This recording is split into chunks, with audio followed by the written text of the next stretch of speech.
Everyone.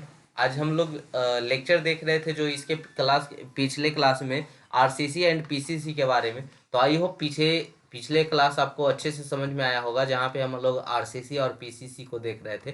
तो अब उसके डिफरेंसेस की बात करते हैं कि दोनों में क्या डिफरेंसेस है। आरसीसी और पीसीसी में क्या हम लोग मतलब अलग कर पाए, इस तरह से आपके एग्जाम में क्वेश्चन पूछे जाएंगे। तो differences between PCC and RCC. PCC क्या है, पहले तो पीसीसी का फुल फॉर्म बता दीजिए। तो ये क्या होता है, प्लेन सीमेंट कंक्रीट होता है। और आरसीसी क्या होता है, रेनफोर्स सीमेंट कंक्रीट होता है। ठीक है, तो पीसीसी आरसीसी का आपको अच्छे से फुल फॉर्म पता होगा। उसके बाद ये पता होना चाहिए कि पीसीसी है क्या। तो जो पीसीसी है वो सीमेंट यानी बाइंडिंग मटेरियल, सैंड, एग्रीगेट और प्लस वाटर मिलकर बना होता है क्या, पीसीसी। ठीक है, तो ये चीज आपको कंफर्म होगा, पता होगा। ठीक है, आते हैं आरसीसी के बारे में। तो ये जो सीमेंट था, बाइंडिंग मटेरियल, सैंड, एग्रीगेट, उसके बाद क्या था, वाटर। अब प्लस एक चीज और ऐड कर दे, स्टील, तो क्या कहला जाएगा, आरसीसी कहला जाएगा। ठीक है, उसके बाद हम लोग क्या देखे थे कि जो पीसीसी होता है वो ब्रिटल नेचर का, और जो आरसीसी होता था, आरसीसी मिलाने से क्या होता था, वो डक्टाइल नेचर का हो जाता था। ठीक है, चलिए अब उसके आगे के पॉइंट्स देखते हैं, मतलब डिफरेंसेस देखते हैं। तो PCC is made with just cement, sand and water. जो पीसीसी होता है किससे मिलकर बना होता है, तो सीमेंट, सैंड, वाटर से मिलकर बना होता है। वहीं आरसीसी की बात करते हैं तो आरसीसी हैज स्टील बार और मेस एडेड टू इट। और इसी में पीसीसी में ही आरसीसी बनाने के लिए स्टील का यूज करते हैं। पीसीसी में अगर आप स्टील ऐड कर देते हैं तो वही आरसीसी कहलाता है। ठीक है, रेनफोर्समेंट सीमेंट कंक्रीट कहलाता है। पीसीसी जो होता है लेस स्ट्रांग होता है देन आरसीसी, आरसीसी से कम स्ट्रांग होता है। वही RCC more strong than PCC. PCC generally use for a smaller structure. ये जो पीसीसी होता है स्मॉलर स्ट्रक्चर के लिए यूज होता है। तो आरसीसी है जो लार्ज एंड हैवियर स्ट्रक्चर के लिए यूज होता है। ठीक है, तो RCC is used for large and heavier structure. PCC is more economical to use compared to RCC, or RCC is less economical to use compared to PCC. PCC is not as a strong, RCC can break under heavy load. Heavy load पड़ने से क्या होता है, PCC टूट सकता है। ठीक है, डिस्ट्रॉय हो सकता है। लेकिन RCC can be withstand heavy load due to the steel bar is inside. इसमें स्टील होने की वजह से इस पे हैवी लोड को रजिस्ट कर सकता है। इसमें फेल होने की चांसेस बहुत ही कम हो जाता है। वहीं पे देखते हैं हम लोग पीसीसी, तो पीसीसी जल्दी ब्रेक हो जाता है, जल्दी टूट जाता है कंपेयर टू आरसीसी। ठीक है, अब आते हैं इसकी कुछ ओवरव्यू पॉइंट्स जानते हैं पीसीसी आरसीसी के बारे में। कि फाइनल्स वर्ड में देखते हैं हम लोग कि PCC and RCC are both useful material.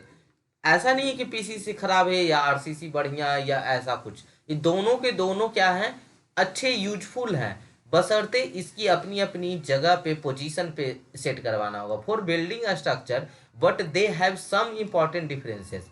दोनों यूजफुल है लेकिन कुछ इसमें क्या है, डिफरेंसेस है। और डिफरेंसेस क्या है, तो RCC is strong and more resistance to breaking. ठीक है, जो आरसीसी होता है स्ट्रॉन्गर होता है and more resistant to breaking होता है। But it is also more expensive, ये एक्सपेंसिव भी ज़्यादा होता है। ठीक है, and take longer to set. ठीक है, PCC is a good choice for a smaller structure. अगर स्मॉलर स्ट्रक्चर की बात करें तो पीसीसी वहाँ क्या है, बेस्ट है, क्योंकि आरसीसी आपका कॉस्टली हो जाएगा।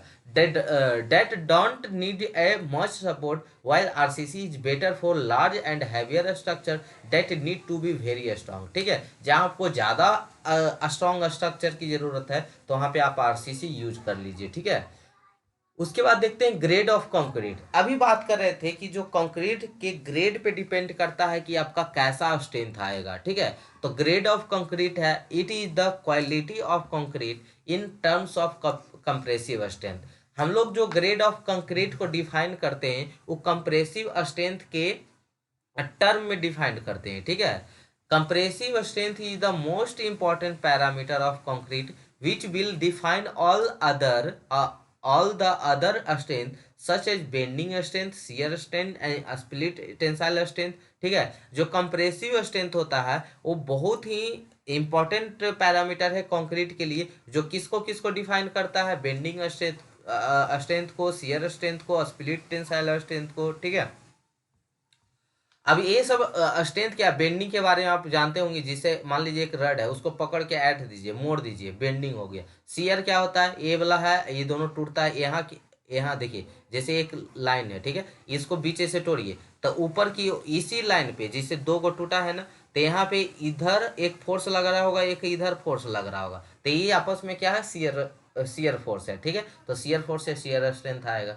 तो दिस टेस्ट इज कंडक्टेड, हम लोग जो टेस्ट करते हैं वो यूटीएम पे करते हैं या सीटीएम पे करते हैं। ठीक है, टेस्ट क्या होता है देखिए बताते हैं कि पहले हम लोग क्या करते हैं ना, कंक्रीट का एक क्यूब बनाते हैं 150 x 150 x 150 mm का। अगर आपके कॉलेज में लैब होगा ना, तो देखिएगा वहाँ पे बताया जाएगा, जब आगे कंक्रीट सब्जेक्ट आएगा ना, कंक्रीट टेक्नोलॉजी, तो वहाँ पे आपको समझाया जाएगा, बताया जाएगा। वहाँ पे क्या होगा कि 150 x 150 mm का एक क्यूब बनाएंगे आप कंक्रीट का, और कंक्रीट को 24 आवर के लिए छोड़ देते हैं वाटर में। उसके बाद निकाल के एक यूटीएम या सीटीएम मशीन होता है, उस पे रखते हैं, देखते हैं कितने वजन पे ये टूट रहा है। ठीक है, उसी वजन को हम लोग क्या करते हैं, उसी लोड को हम लोग यहाँ पे कंसीडर करते हैं।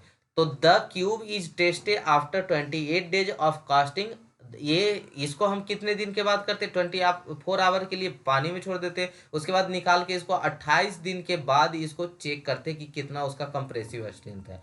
तो the cube is tested hour 28 days of casting and it gives compressive strength as a strain of 0.022। तो ये चीज़ तो अभी आपको समझ में नहीं आएगा, क्योंकि इसके बारे में डिटेल से पढ़ाना पड़ेगा कि प्रूफ स्ट्रेन क्या है। अभी उतना आपको नहीं पढ़ना, हम इस लाइन ये लाइन इसलिए लिख दिए हैं कि ऑब्जेक्टिव में उतना डिटेल में नहीं पढ़ना है, फिर भी ऑब्जेक्टिव में सब क्वेश्चन पूछ दिए जाते हैं। तो प्रूफ स्ट्रेंथ पे चेक किया जाता है 0.02 पे कि उसका कितना कंप्रेसिव स्ट्रेंथ है। ठीक है, on the basis of use of concrete is divided into 3 categories, ordinary, M10 से M20। ये चीज आपको बिल्डिंग मटेरियल में पढ़ा है, वहां पे जाके देख लीजिएगा M10 M20 कहने का मतलब क्या है। स्टैंडर्ड क्या है, M25 to M60, और high standard M60 to M100। ठीक है, तो इसके बारे में बिल्डिंग मटेरियल में पढ़ाए थे आपको। ठीक है, फर्स्ट लेक्चर सेकेंड लेक्चर यही सब में होगा। चलिए आप देखते हैं यहाँ पे कि जो इसका हम लोग यूज करते हैं, the minimum grade of concrete for RCC structure M20 का यूज करते हैं, और मैक्सिमम कितना करते हैं आरसीसी स्ट्रक्चर में, M60 का। वही बात करें अगर आप समुद्र किनारे, समुद्र सोर्स के कोस्टल इन्वायरमेंट की बात करें, तो M30 का यूज करते हैं मिनिमम, M35 का यूज करते हैं मैक्सिमम। मिनिमम ग्रेड फ्रीजिंग और थॉविंग कंडीशन है तो M35 का यूज करते हैं। ठीक है, इसके बारे में परिचित है ना, नॉमिनल मिक्स डिजाइन आपको बिल्डिंग मटेरियल पढ़ा है, तो एक ही चीज़ को बार बार रिपीट करेंगे तो आपको सिलेबस खत्म ही नहीं हो पाएगा। तो इस चीज़ को बिल्डिंग मटेरियल में पढ़ाया हुआ उसको देख लीजिएगा। अब आते हैं रेनफोर्समेंट के बारे में। रेनफोर्समेंट जो अभी स्टील की बात कर रहे थे, ठीक है, इसकी वजह से क्या क्या होगा देख लेते हैं। It is the material which is use as a strength improving material. Steel क्या है, स्टील जब हम लोग डालते हैं, क्यों डालते हैं, क्योंकि उसका स्ट्रेंथ क्या करे, इम्प्रूव करे। अभी जस्ट पढ़ा रहे थे स्टील के बारे में कि हम लोग पीसीसी में क्यों स्टील डालते हैं, ताकि उसका स्ट्रेंथ क्या करे, इम्प्रूव हो। In RCC structure steel bar are generally used as reinforcement. In RCC, we have different grade of bar on the basic of tensile and compressive strength। हम लोग टेंसाइल और कंप्रेसिव स्ट्रेंथ के basis पे अलग अलग तरह के आरसीसी स्टील यूज करते हैं। ठीक है, स्टील अलग अलग का यूज करते हैं, जैसे होता है माइल्ड स्टील होता है, HYSD स्टील होता है। ठीक है, तो अलग अलग ग्रेड और अलग अलग स्ट्रेंथ के अकॉर्डिंग हम लोग यूज करते हैं। ठीक है, जैसे आप लोग देखते होंगे कि आपको अच्छा स्ट्रेंथ चाहिए तो हम लोग महंगा वाला सामान लाते हैं। ठीक है, तो उसी तरह से यहाँ भी है कि आपके स्ट्रेंथ के हिसाब से कितना स्ट्रेंथ चाहिए, उस तरह से हम लोग ग्रेडिंग पे चलता है। कोई चीज़ जैसे आप पेन लाने जाते होंगे ना, पेन नहीं, जैसे मान लीजिए कुछ लाने जाते हैं तो बोलते हैं ना इतना वाला साइज चाहिए। ठीक है, 10 mm का साइज चाहिए, 20 mm का साइज चाहिए। ठीक है, कुछ नाप करके बताते हैं ना, तो वही आपको स्ट्रेंथ ज़्यादा चाहिए तो बोलेंगे हमको माइल्ड स्टील चाहिए या HYSD स्टील चाहिए। तो यही ग्रेड पे डिपेंड करता है। तो अगला देखते हैं, the tensile and compressive strength of steel bar is nearly same. जो स्टील का अथी होता है टेंसाइल और कंप्रेसिव स्ट्रेंथ, वो लगभग बराबर होता है। अच्छा, टेंसाइल कंप्रेसिव के बारे में आप सुने होंगे कि टेंसाइल क्या होता है, अगर आप खींच रहे हैं तो वहाँ जो फोर्स लग रहा है वो टेंसाइल फोर्स लग रहा है, दबा रहे हैं तो वहाँ पे जो फोर्स लग रहा है कंप्रेसिव फोर्स लग रहा है। तो ये structure will never fail due to breaking of bar, कभी भी स्ट्रक्चर बार को छड़ को फेल होने से नहीं होता है, ठीक है। In H by SD bar, the specific yield point, a specific node prevent and yielding point obtained by offset approach from the strain of 0.002, ठीक है। तो इस चीज को आगे समझाते हैं, फिगर में समझाते हैं। The yielding point from above approach will consider as theoretical yielding point. The elastic modulus for all the grade is same, 2 गुने 10 के पावर माइनस सॉरी 2 गुने 10 के पावर 5 मेगा पास्कल। ये चीज तो आपको स्टील के प्रॉपर्टी में भी बताए थे कि इसका इलास्टिक मॉडुलस कितना होता है, 2 गुने 10 के पावर 5 न्यूटन पर एमएम स्क्वायर होता है, जिसे हम लोग मेगा पास्कल बोलते हैं, ठीक है।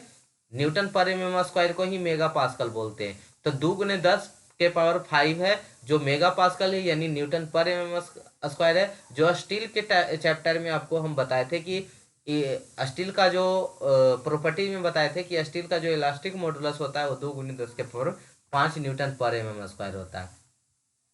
तो ये आपका ग्राफ है, ये स्टील का ग्राफ है जिसमें 250 न्यूटन पर एमएम स्क्वायर का ग्रेड का है, 415 न्यूटन पर एमएम स्क्वायर का ग्रेड का है, अब 500 न्यूटन पर एमएम स्क्वायर का ग्रेड का है, ठीक है। तो इसका ये स्टैंड पॉइंट है, यहाँ तक अगर इसका आ जाता है, मतलब कि यूज हो जाता है, तो उसको हम लोग स्टील को यूज करना छोड़ देते हैं, उसके बाद नहीं करते, उसके बाद फेल्यूर मिल जाएगा। तो इस सब के बारे में आप डिटेल से पढ़ेंगे जब इसको पढ़ना होगा इस सब्जेक्ट को।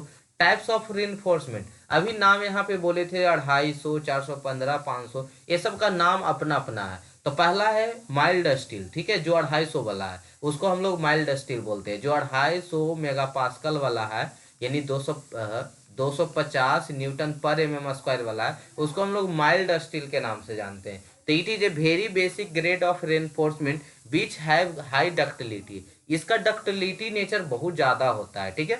The reinforcement of this grade is having 250 mega pascal stress, ठीक है। इसका जो स्ट्रेस होता है वो कितना होता है, 250 मेगा पास्कल, यानी 250 न्यूटन पर एमएम स्क्वायर, जिसको हम लोग माइल्ड स्टील बोलते हैं। H by S D steel का फुल फॉर्म है हाई एल्डिंग स्ट्रेंथ डिफॉर्म्ड बार, ठीक है। जो दो तरह के होता है, एक 415 होता है, एक दूसरा 500 होता है। तो these bar are prepared by stretching and twisting of mild steel, इसको माइल्ड स्टील को ही स्ट्रेचिंग और ट्विस्टिंग करके उसको बनाया जाता है हाई टेम्परेचर पे। This bar can prepared by hot and cold working process, इसे हॉट और कोल्ड वर्किंग प्रोसेस पे बनाया जाता है। इसमें क्रोजन भी बहुत कम होता है, डक्टाइल नेचर इसमें ज़्यादा नहीं होता है। माइल्ड स्टील में डक्टाइल नेचर ज़्यादा होता है, इसमें कम होता है। Generally cold working process bar is in RCC structure, जो कोल्ड वर्किंग प्रोसेस से बनाया जाता है उसको हम लोग आरसीसी में यूज करते हैं। These bar are available in 415 और 500 ग्रेड का। ये 415 और 500 दो तरह के ग्रेड का आता है। तीसरा आता है TMT bar, thermo mechanically treated bar, ठीक है। टीएमटी का फुल फॉर्म होता है थर्मो मैकेनिकली ट्रीटेड बार। आप कहीं ना कहीं पोस्टर में देखे होंगे टीएमटी बार के प्रचार, ठीक है। तो वहाँ पे क्या होता है, these are prepared by twisting and stretching of HYSD, mild steel को ट्विस्ट और स्ट्रेच करके HYSD बनाया जाता है, और HYSD को ट्विस्ट और स्ट्रेच करके आपका TMT बनाया जाता है। At high temperature and after achieving sufficient stretch, water is spread over the surface, by doing this outer surface become hard and inner remain ductile. इसमें क्या होता है, इनर वाला पोर्शन डक्टाइल रह जाता है और बाहर वाला पोर्शन क्या हो जाता है, हार्ड हो जाता है। तो इसमें दोनों प्रॉपर्टी आ जाता है, डक्टाइल और हार्ड दोनों का, ठीक है। तो इतना ही है, बस आपको आरसीसी पीसीसी के बारे में पढ़ना, क्योंकि आपका बेसिक इन्फॉर्मेशन था यही। हम लोग जब इसको स्टील देख लिए, पीसीसी देख लिए, आरसीसी देख लिए, यही चीज को हम लोग आगे आने वाले सेमेस्टर में इसको बहुत ही डिटेल से बारीकी से पढ़ेंगे। बस अभी आपको बेसिक इन्फॉर्मेशन देना था कि स्टील, आरसीसी, पीसीसी है क्या, ठीक है। इससे ज़्यादा कुछ नहीं जानना। इसके बाद हम लोग जब आगे के सेमेस्टर में जाते हैं तो वहाँ पे आपको डिजाइनिंग करना होता है, कहाँ से आया, कैसे आया, प्रूफ वगैरह वगैरह सभी चीज़ को देखते हैं। ठीक है, फिर मिलते हैं हम लोग नेक्स्ट एपिसोड में, जहाँ पे हम लोग